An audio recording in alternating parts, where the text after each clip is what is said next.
rozhodnúť. Takže teraz to tu trošičku takto pomiešame, sem príde Milan, tam ostáva Janka a ideme na to. Takže aké 3 veci sú pre teba v živote najdôležitejšie? No, tak je ich dosť, ale tie 3 najzákladnejšie si myslím sú moja rodina, čo mám ako mamu a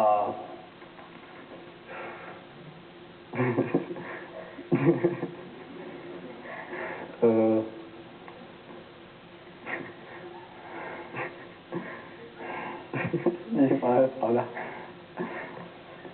Takže rodina, kamaráti a priateľky a kamarátky. No tak si skončil, Milan, no pekne len. Teraz už musíš odplávať alebo odletieť ako mužka bez dovidenia. Janka, čo sa stalo?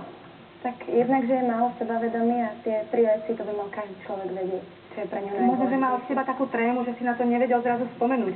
Vieš, on by najradšej asi povedal, že sa mu najviac páčia, že má najradšej v živote tvoje oči, tvoje pery a tak ďalej. To je vlastne, vieš, alebo možno aj niečo zaspievať. Asi bol trošku vystrašený. Nebudeš žiltovať?